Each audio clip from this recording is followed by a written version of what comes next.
Fas'tan tekrardan merhabalar.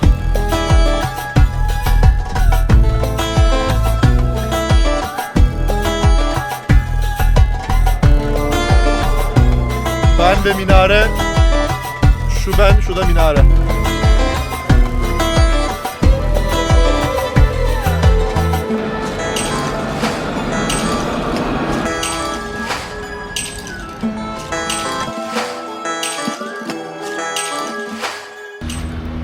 Evet, herkese günaydın.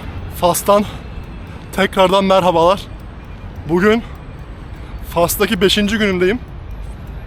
Marrakeş'teki de 5. günüm aslında ama şu anda Marrakeş'ten ayrılıyorum bu sabah. İstikamet Casablanca. Sabah 10.50'de trenim var. Yaklaşık 15 dakika falan kaldı. Şu anda hatta tren istasyonuna gelmiş bulunmaktayım. Arkamda gördüğünüz yer Marrakeş'in tren istasyonu. Yaklaşık 3 saatlik bir yolum var trenle Casablanca'ya. Bileti Fas'ın demir yollarının kendi sitesinden aldım. Yaklaşık 4 ya da 5 euroydu. Marrakeş gayet güzeldi. İlk gün birazcık kültür şoku yaşadım ama ondan sonra alıştım. Bakalım Casablanca nasıl olacak? Casablanca'yı da elimden geldiğince göstermeye çalışacağım.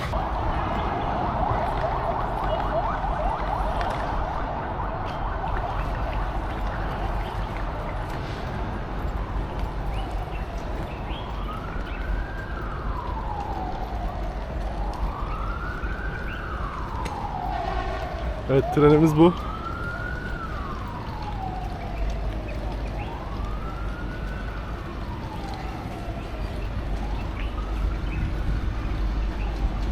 Herkese Casablanca'dan merhaba. Arkamda hafiften bir camiyi gördünüz zaten. Evet, şimdi camiye doğru gidiyorum. Hostele eşyalarımı bıraktım. Birazcık uzakta bir hostel. Geceliği de 21 euro kahvaltı dahil. Yani Marrakeş'te geceliği 8 euroya kalmıştım. Bu gece bir gece kalacağım Casablanca'da. Şimdi işte taksiyle geldim buraya kadar. Taksi biraz ucuz bence. 2 euroya geldim yani. Gayet güzeldi bence.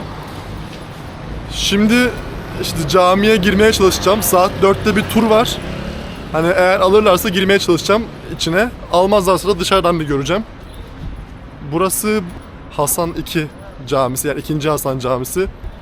Şeyini unuttum, büyüklüğünü unuttum ama Afrika'nın ya 1. ya da 2. en büyük camisi.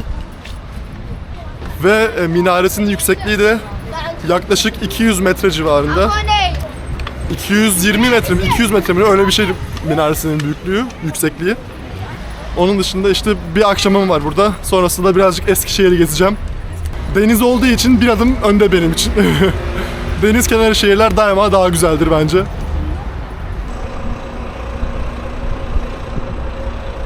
Uzaktan böyle gözüküyor. Evet, şimdi caminin tesisinin içine girdim. Biletimi aldım. Caminin kendisi 65 dirhem. Bir de müzesi var. Müzede 15 dirhem. Ama ikisini birden kombin alırsanız toplam 70 dirheme, yani yaklaşık 6 euroya bu iki yere girebiliyorsunuz. Ama caminin içine girmek için tur saatleri var. Öğleden sonra 3 ve 4'te vardı. Yani bunu internet sitesinden kontrol edin. Sabah da 9, 10, 11'de var sanırım, yanlış hatırlamıyorsam. Şimdi saat 4'e geliyor. 5 dakikamız var. 4'te caminin içine gireceğiz. Burada bir grupla beraber bekliyoruz. Ondan sonra bir müzeye bakacağım. Bildiğim kadarıyla caminin içinde kayıt almak yasak. Dolayısıyla alamayacağım. Ama şöyle caminin avlusunu, yani bahçesini göstereyim. Şu an arkasında o 200 metrelik minareyi görebiliyorsunuz arkamda. Bu arada 70 dirhemden kastım öğrenciye. Yetişkine 130 dirhem mi, 140 dirhem mi ne, öyle bir şey. Ben öğrenci olduğum için hala öğrenci indiriminden yararlanabiliyorum.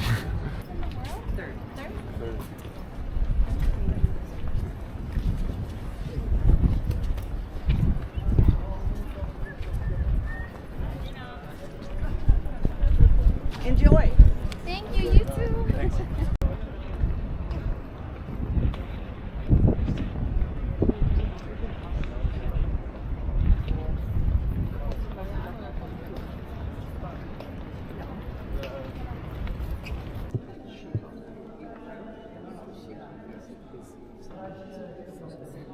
Vallahi herkes video çekiyor, ben de çekiyorum o yüzden. Oh, c'è anche in italiano.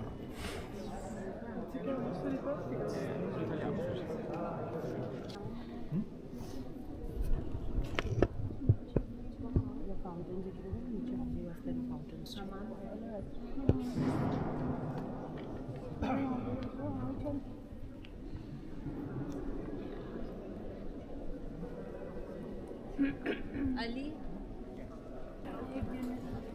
Evet, bu gördüğünüz şuradaki tavan açılabiliyormuş. Ama açılması yaklaşık bayağı bir sürüyormuş ve ağırlığı 1100 tonmuş. Çok nadiren açılıyormuş. Genelde Ramazan'da veya bazen de işte havalandırma için açılabiliyormuş.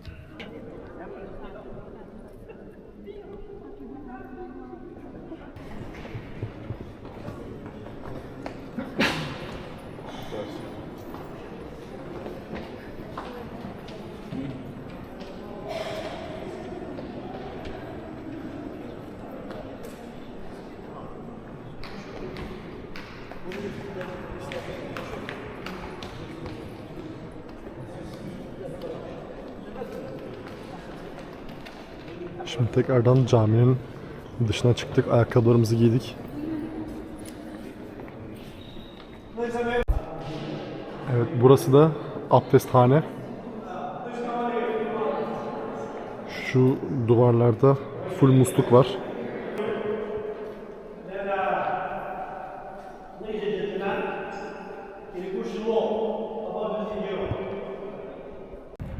Evet, şimdi caminin içinden çıktık. Birazcık bahçesinde dolaşacağım, yani avluda.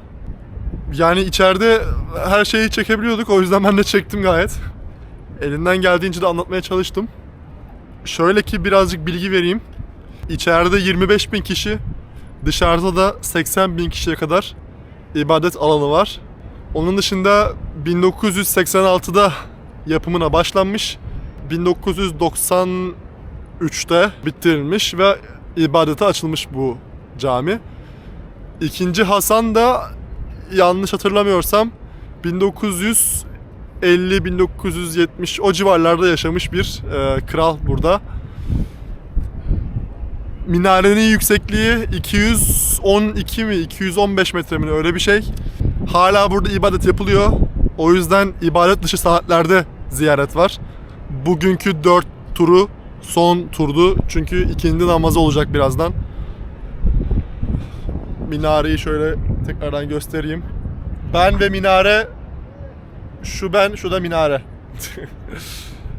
Biraz da dediğiniz manzarası göstereyim. Abdesthane acayip iyiydi. Dizaynı falan çok iyiydi.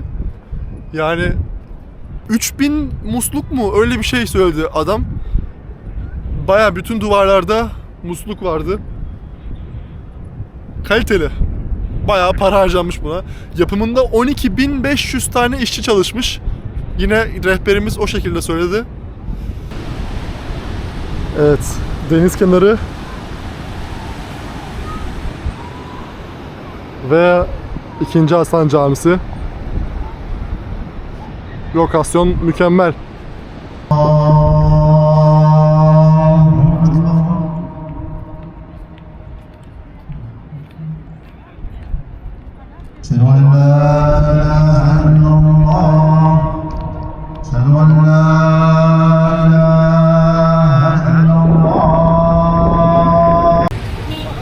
Camiden çıkıp otobüse bindim ve biraz daha Medine taraflarına, yani Eskişehir'in eski merkezinde olduğu taraflara geldim.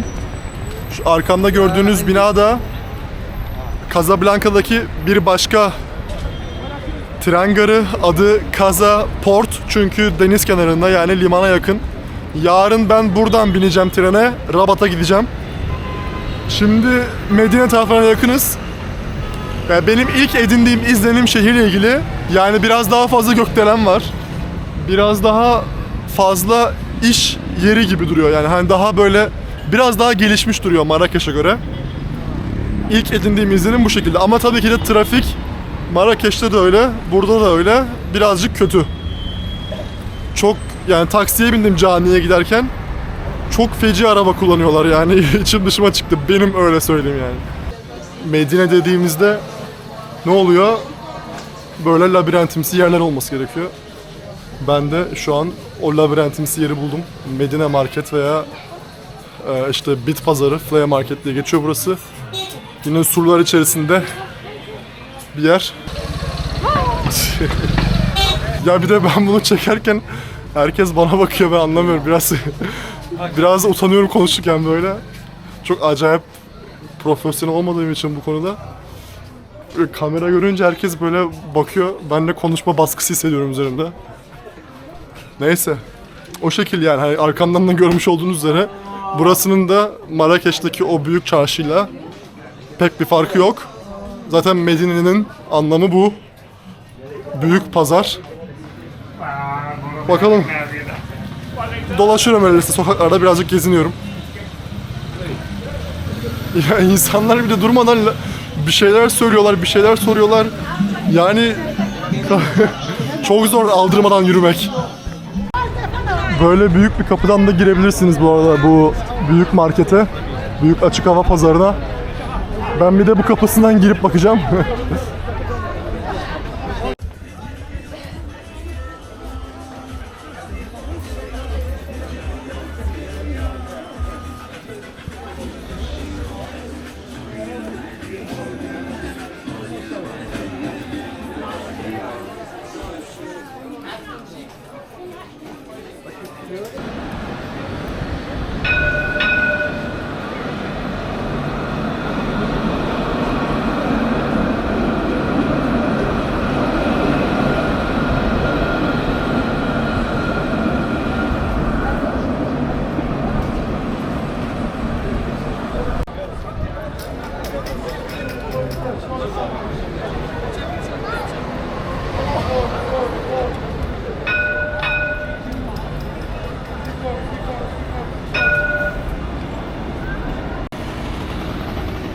Evet, şu anda Birleşmiş Milletler Meydanı denilen yerdeyim.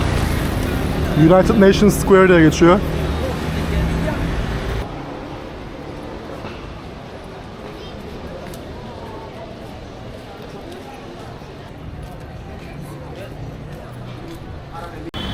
Şimdi büyük pazar yerinden, Medine'den çıktım. Elimden geldiğince göstermeye çalıştım ama çok kalabalık olduğu için ve yani ben dediğim gibi bu işte profesyonel değilim.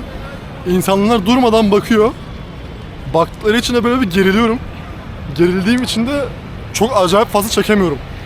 Bugün zaten bir iki kişi beni durdurdu. Bir tanesi polis olmak üzere. Dedi ki işte niye çekiyorsun beni? İzin almadım benden falan. Dedim seni çekmiyorum yani. Buradaki binayı çekiyordum falan dedim. Yok dedi işte falan filan. 2 gün önce de bir tanesi beni çekiyorsun kapat falan filan dedi. Halbuki zaten kameram kapalıydı yani. O yüzden nedense öyle birazcık çok fazla insan olduğu yerde açasım gelmiyor artık kameraları. Bir de şöyle bir şey var.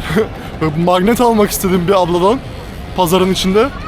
Ablaya sordum kaç para dedim bu magnet. Abla dedi ki 20 dirhem. Dedim ben Marrakeş'te 10 dirhem almıştım ama dedim. Abla da şey yaptı hemen. İyi tamam hadi 10 olsun sana yaptı. Ben hayatımda bu kadar çabuk yarı fiyatına düşen bir pazarlık görmemiştim. 10 dirheme magnet aldım yani. İyi ki Marrakeş'te 10 dirhem almışım yani. Ablaya bir kıl oldum aslında beni keklemeye çalıştığı için ama şimdi Muhammed Meydanı'na gidiyorum. Biraz hava karardı. Muhammed Meydanı'ndan sonra da bir Arab League Park var. Bir o parka bakacağım. Ondan sonra da yemek. Evet şu an 5. Muhammed Meydanı'ndayım. Burası da yine şehrin önemli meydanlarından bir tanesi. Hava acayip hızlı karardı ama rengi çok güzel.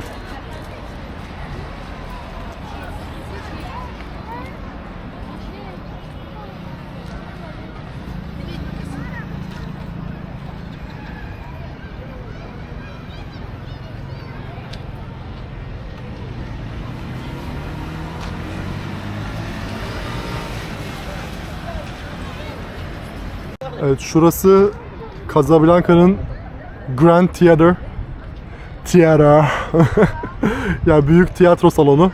Ama şu anda restorasyondaymış. Dolayısıyla kapalı.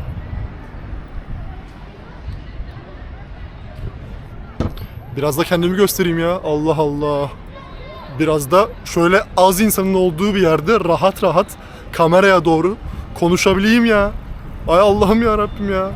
Ya tamam çarşı güzel de istediğim gibi video çekemiyorum ya. Neyse öyle birazcık dertleşeyim dedim.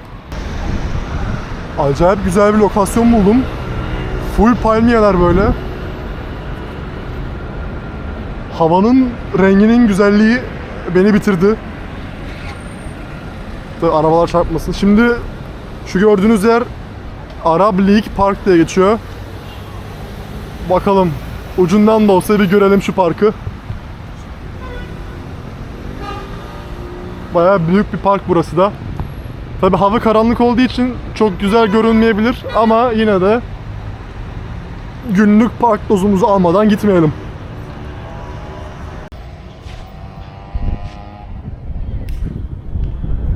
Evet, böyle bir yer girişi bu şekil. Ama saat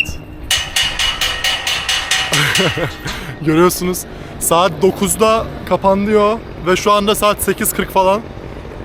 Yetişemedim. Birazcık etraftan görmüş oldum. Buranın en büyük parkı.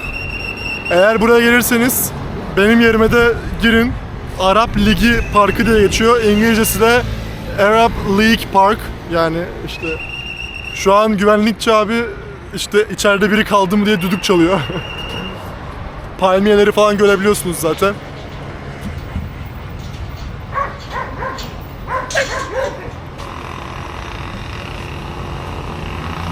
Ben girmeye çalışmayacağım çünkü zaten 15 dakika kaldı. Evet. Görülmesi gereken yerlerin neredeyse çoğunu gördüm. Şu parka giremedim, içinde kaldı ama olsun.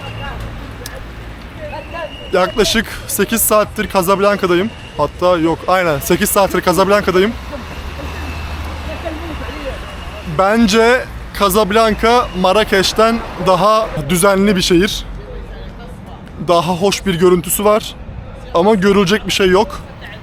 Sadece daha modern ve daha nasıl diyeyim, hani yaşanılabilir bir şehir bence. Aynı zamanda havası daha serin, daha güzel. Marrakeş biraz daha çöle yakın olduğu için daha sıcak oluyor. Ama Casablanca deniz kenarı olduğu için daha rüzgarlı, daha hoş bir havası var. Ben Casablanca'yı küçüklüğümden beri acayip merak ediyorum. İsmi bana çok entelektüel geliyordu yani. Hani filmi falan da vardı zaten. Hani Casablanca'yı gerçekten böyle acayip merak ediyordum. Ve bugüne nasip oldu. Gördüm. Gerçekten güzel şehir. Yani Fas'ta 2 tane şehir gördüm. 3 şehir gördüm pardon. Essaouira'yı da gördüm. Casablanca şu an kadar gördüklerim arasında en güzeli. Ama görülecek çok bir şey yok. Sadece şehrin tadına varmak için sokaklarda yürüyebilirsiniz. Burası da bir başka görülmesi gereken yer. Ama şu anda kendisi renovasyonda olduğu için kapalı.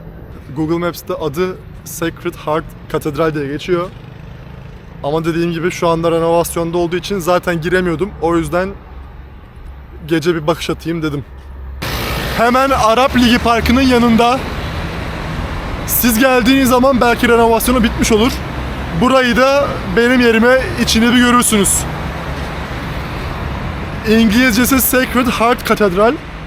Yani kutsal kalp katedrali ama yani Türkçesi nedir bilmiyorum. Dediğim gibi. Ben her seferinde Casablanca'da görülecek yerler bitti diyorum, sonra bir yenisi ekleniyor falan. Ama gerçekten rahat olabilirsiniz, bu sondu. Şimdi yemek yemeye gidiyorum. Bugün yediğim şeyleri size söyleyeyim mi? Bugün yediğim şeyler sabah Marrakeş'te hostelde kahvaltı. Ondan sonra trenden çık Casablanca'da yolda muz, 2 tane, sayısı önemli, 2 tane, bir muzla yetinmiyorum. Sonra kaju, bir paket kajuyu bitirdim. Bir de Choco Prens gibi bir bisküvi.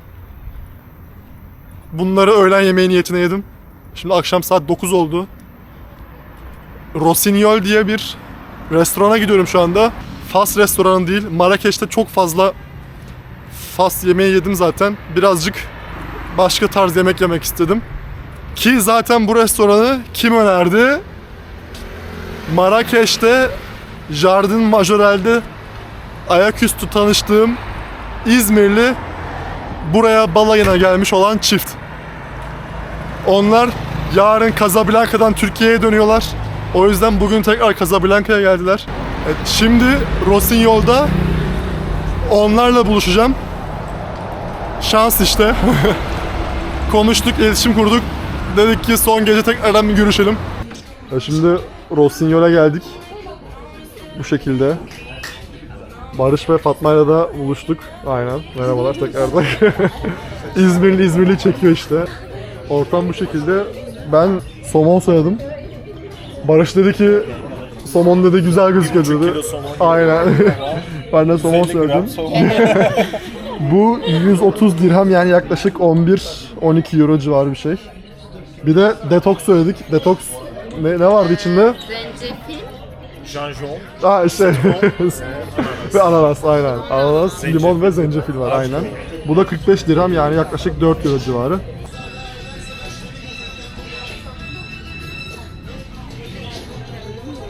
Garson çocuk İbrahim Tatlıses şarkısı açtı bize. Leylim Ley.